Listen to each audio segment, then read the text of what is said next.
Hello students, मैं राकेश यादव आप सब लोगों के राय केमिस्ट्री चैनल में स्वागत करता हूं। और आज एक नए वीडियो के साथ हम आ गए हैं और आज शुरू किया जाएगा एल्कोहल क्या होते हैं।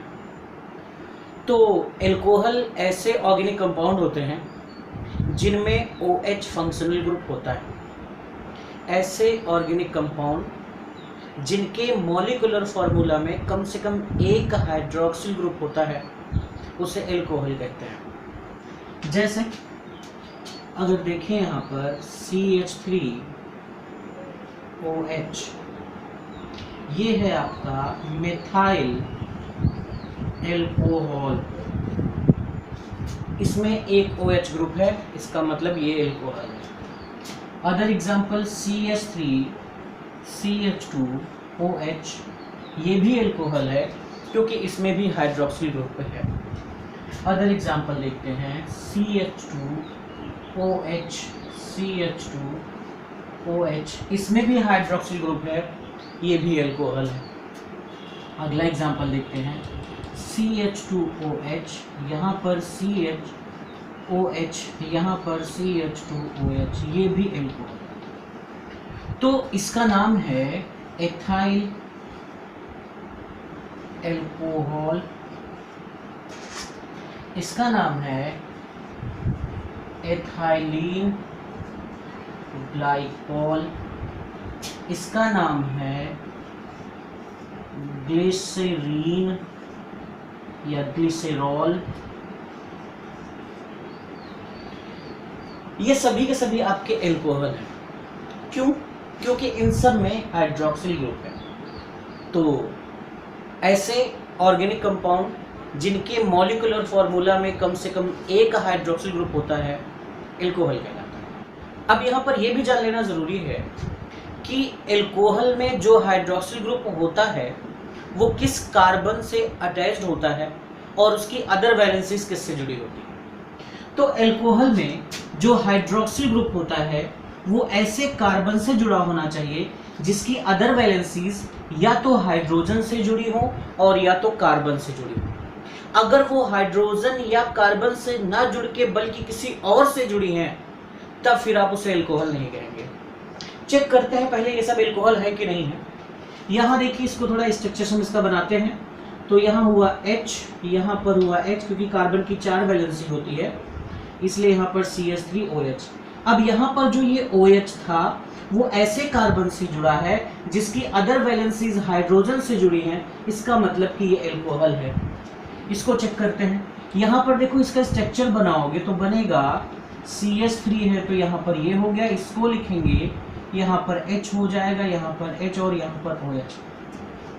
यहाँ पर भी देखिए OH ग्रुप जो है ऐसे कार्बन से जुड़ा है जिसकी 2 वैलेंसीज तो हाइड्रोजन से बैलेंस है और एक वैलेंसी कार्बन से बैलेंस है।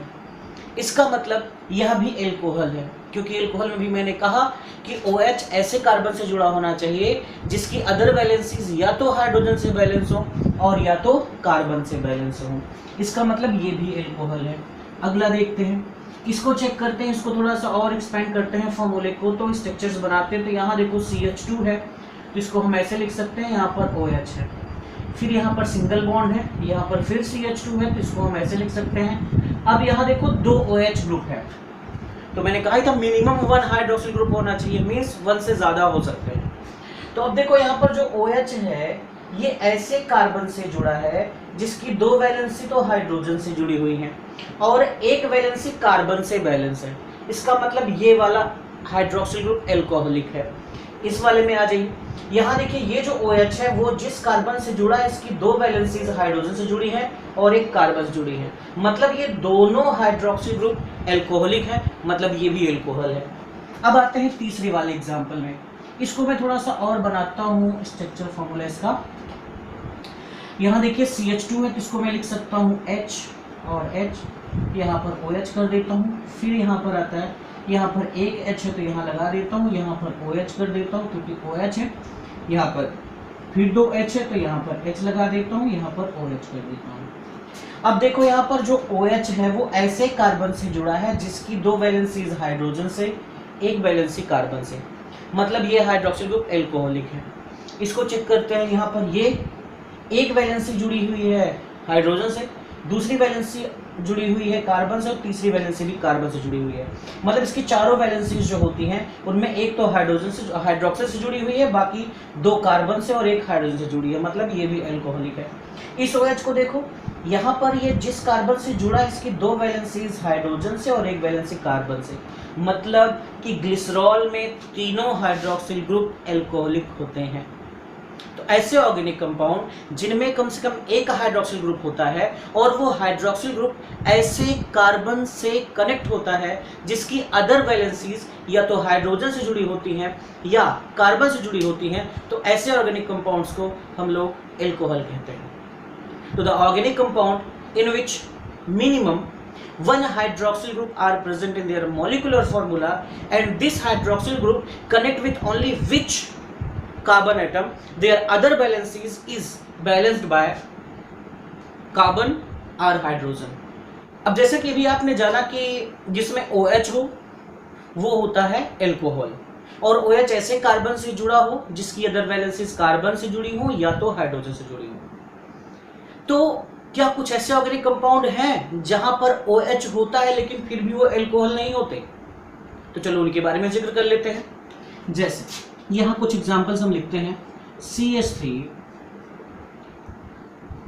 C double bond O OH है, यहां पर OH ग्रुप, ये OH ग्रुप है बट ये एल्कोहल नहीं है, क्योंकि अभी जस्ट मैंने बताया आप लोगों को कि एल्कोहल में हाइड्रोक्सिल ग्रुप हो जरूरी है, लेकिन हाइड्रोक्सिल ग्रुप ऐसे कार्बन से जुड़ा हो जिसकी अदर वैलेंसीज या तो कार्बन से जुड़ी हो या तो हाइड्रोजन से जुड़ी हो। यहां देखिए एक वैलेंसी तो कार्बन से जुड़ी है, अरे यार इसको तो ऐसे भी लिखा जा सकता है ना, ये अब देखो OH जिस कार्बन से जुड़ा है इसकी एक वैलेंसी तो कार्बन से जुड़ी है, दिख रहा है, लेकिन इसकी दो वैलेंसी ऑक्सीजन से जुड़ी हैं, और एल्कोहल में कहा जाता है कि OH ऐसे कार्बन से जुड़ा हो जिसकी अदर वैलेंसी या तो हाइड्रोजन से जुड़ी हो या तो कार्बन से, लेकिन यहाँ तो उल्टा हो रहा है, यानी कि यहाँ तो ऑक्सीजन है, मींस ये एल्कोहल नहीं है। तो ये है क्या? ये कार्बोक्सिलिक कंपाउंड है। कौन सा कंपाउंड है? कार्बोक्सिलिक कंपाउंड है, और आप इसे लिखते कुछ ऐसे हो CH3COOH, ये कार्बोक्सिलिक ग्रुप होता है। और भी एग्जाम्पल हैं, उनके बारे में हम जिक्र करते हैं। जैसे मान लीजिए हम यहाँ पर लिखते हैं एक बहुत बहुत बहुत इंपॉर्टेंट एग्जाम्पल लिखते हैं, ये आपको एक रिएक्शन में काम आएगा, जब आप क्लोरोफॉर्म की प्रॉपर्टीज पढ़ते हो तो वहां ये काम आता है। यहाँ पर देखते हैं क्या हो जाता है, ये देखिए आपका ये है। अब कहोगे सर जी इसमें तो OH है तो ये भी एल्कोहल होगा, लेकिन ऐसा नहीं है, क्योंकि इसमें जो OH है ये जिस कार्बन से जुड़ा है उसकी अदर वैलेंसीज क्लोरीन से जुड़ी हैं, इसका मतलब ये भी एल्कोहल नहीं है। तो ये करेगा क्या, जरा सोचिए।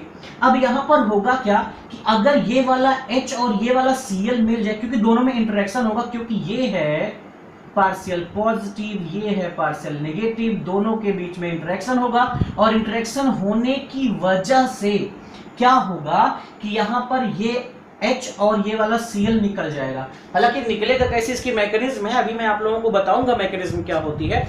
अभी तो बस यहाँ जानिए कि H और Cl जो इसका एक लिविंग ग्रुप के फॉर्म में निकल जाएगा, तो बचा क्या, Cl बचा, यहाँ पर भी ये C बचा, और यहाँ डबल बॉन्ड लग के O हो गया।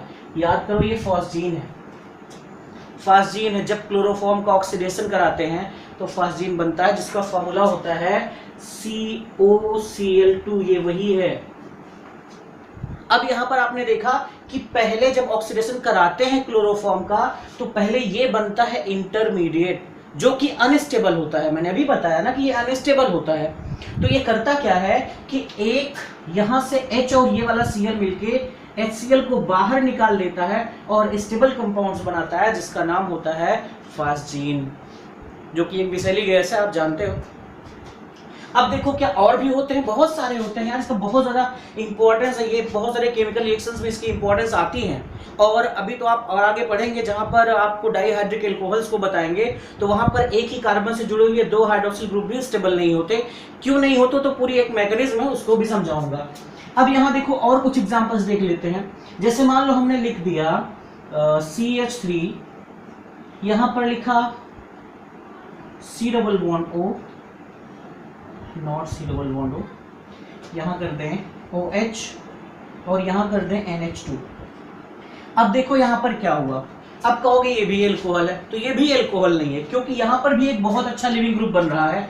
कौन सा बन रहा है, ये वाला H और ये वाला NH2 मिल जाएगा और मिलके क्या निकालेगा, -NH3 निकालेगा। और यहाँ बन क्या जाएगा, जरा चेक करो तो यहाँ बन जाएगा CH3, H लगेगा CH3, यहाँ पर हो जाएगा C डबल बॉन्ड O और H, ये तो एल्डिहाइड बन गया। तो आपने देखा कि OH होना जरूरी है, लेकिन OH ऐसे कार्बन से जुड़ा हो जिसकी अदर वैलेंसीज जुड़ी हो, या तो कार्बन से या तो हाइड्रोजन से। अगर नहीं है तो फिर वो एल्कोहल नहीं होगा, क्योंकि वो बहुत अनस्टेबल होगा और किसी न किसी लिविंग ग्रुप को बाहर निकाल के एक स्टेबल कंपाउंड में कन्वर्ट हो जाएगा। तो आपने यहां भी देखा कि यहां पर ये लिविंग ग्रुप निकल गया। अब एक क्वेश्चन बना कि सर जी काहे लिए ये निकल जा रहे हैं, क्यों निकल रहे हैं, ये लिविंग ग्रुप क्यों बाहर निकल जा रहे हैं। आप ये जो OH है, इस OH में जो यहां का बॉन्ड है, इस बॉन्ड का नेचर है पोलर, और यहां पर होता क्या है कि ये होता है पार्शियल पॉजिटिव और ये होता है पार्शियल नेगेटिव। यानी कि OH ग्रुप का जो हाइड्रोजन होता है वो होता है एसिडिक नेचर का, और यही इसका एसिडिक नेचर ही इसके लिए ये दुनिया भर का बवाल खड़ा कर देता है। और इसलिए ये बेचारा क्या होता है, ये ऐसे कार्बन से जुड़ा हो तभी स्टेबल होगा जब वो हाइड्रोजन से या तो कार्बन से जुड़ी हो। अदर किसी से जुड़ा है तो ये एसिडिक हाइड्रोजन जो होगा वो इसे दगा दे जाएगा, और किसी के साथ अगर अच्छा लिविंग ग्रुप बना रहा है तो उसी के साथ निकल जाएगा, और यहां पर फिर कोई अदर स्टेबल कंपाउंड्स बन जाएगा। तो यहां पर आपने देखा कि हाइड्रोक्सिल ग्रुप ऐसे कार्बन से कनेक्ट हो जिसकी अदर वैलेंसीज या तो कार्बन से जुड़ी हो या तो हाइड्रोजन से जुड़ी हो, तभी एल्कोहल है। अगर वो किसी और से जुड़ी है तो वो अनस्टेबल कंपाउंड्स बनाती हैं, और उनमें से कोई ना कोई लिविंग ग्रुप बाहर निकलता है और निकल के एक स्टेबल कंपाउंड का फॉर्मेशन करता है, जैसा कि हमने यहां पर आपको कुछ एग्जांपल्स बताए जिससे आपको क्लियर हो गया होगा। अब यहाँ पर आपने देखा होगा कि हमने पिछले जो वीडियो था उस वीडियो में मैंने चर्चा किया था कि अगर हाइड्रोकार्बन का एक या एक से ज्यादा हाइड्रोजन एटम हम किसी अदर ग्रुप ऑफ एटम या एटम से रिप्लेस कर दें तो हमें ऐसे बहुत सारे ऑर्गेनिक कंपाउंड मिलते हैं जिनकी प्रॉपर्टीज जो होती हैं वो पेरेंट हाइड्रोकार्बन से डिफरेंट होती हैं। तो यहाँ पर हम उन्हीं से एक डिफिनीशन निकालते हैं एल्कोहल की। एल्केन क्या होता है आप देख लीजिए, ये एल्केन है, ये एल्काइल ग्रुप है, हाइड्रोजन जोड़ दिया एल्केन हुआ। अगर किसी एल्केन का एक या एक से ज्यादा हाइड्रोजन एटम हम रिप्लेस करें हाइड्रोक्सिल ग्रुप से तो एल्कोहल मिल जाता है। मतलब ये हुआ कि अगर एल्केन का एक या एक से ज्यादा हाइड्रोजन हम रिप्लेस करें हाइड्रोक्सिल ग्रुप से तो एल्कोहल मिलता है। और ऐसे कंपाउंड्स को हम कहते क्या है, डेरिवेटिव्स ऑफ हाइड्रोकार्बन। तो यहाँ पर ये एल्कोहल भी होता होगा डेरिवेटिव्स ऑफ हाइड्रोकार्बन। तो बताओ यहाँ किससे मिल रहा है, एल्केन से। तो इसका मतलब हुआ कि alcohol is a hydroxyl derivatives of alkene, यानी कि जो एल्कोहल होता है वो एल्केन्स का हाइड्रोक्सिल डेरिवेटिव्स होता है। It means one or more hydrogen atom of alkane. If one or more hydrogen atom of alkane replaced by hydroxyl group, then we get alcohol. That's clear? अब देखते हैं यहाँ पर कुछ एग्जांपल्स बनाते हैं। जैसे देखो हम यहाँ पर R की जगह पर क्या क्या कर सकते हैं, हमने पहले भी बताया था। यहाँ R की जगह पे आप कर सकते हो CH3 methyl, C2H5 ethyl, C3H7 propyl, means कोई भी एल्काइल ग्रुप किया जा सकता है। तो CH3 किया तो यहाँ पर H हुआ तो ये मीथेन हुआ। अगर इसका एक हाइड्रोक्सिल ग्रुप में रिप्लेस करूं OH से तो क्या बनेगा बताइए, तो यहाँ हो जाएगा CH3OH और ये मेथाइल एल्कोहल बन गया। इसी तरीके से अगर मैं अगला एग्जाम्पल लूं, चलो लेता हूं CH3 लेता हूं। अब ये देखो इथेन है। अब क्या करूं, इसका 2 हाइड्रोजन में रिप्लेस करूंगा, यहाँ ध्यान से देखिएगा, मैं एक हाइड्रोजन यहाँ से कर रहा हूँ, एक हाइड्रोजन यहाँ से रिप्लेस कर रहा हूँ। अभी इसमें राज की बात है, बताऊंगा। अब देखो यहाँ पर क्या होगा कि अगर मैंने 2 OH ग्रुप लिए और 2 OH ग्रुप से हमने यहाँ का एक हाइड्रोजन निकाल दिया, यहाँ का एक हाइड्रोजन निकाल दिया। अब देखो अगर यहाँ का हाइड्रोजन निकालेंगे तो क्या बनेगा, देखो तो CH2OH बना, यहाँ वाला निकालेंगे तो बनेगा CH2OH। अब आप देखिए कि 2 हाइड्रोजन को हमने रिप्लेस किया है इस हाइड्रोकार्बन से, तब भी हमें एल्कोहल मिला। इसीलिए कहा गया है कि किसी भी हाइड्रोकार्बन से एक या एक से ज़्यादा हाइड्रोजन्स को अगर हम रिप्लेस कर लें हाइड्रोक्सिल ग्रुप से, तो हमें जो कंपाउंड्स मिलते हैं उन्हें हम लोग एल्कोहल कहते हैं।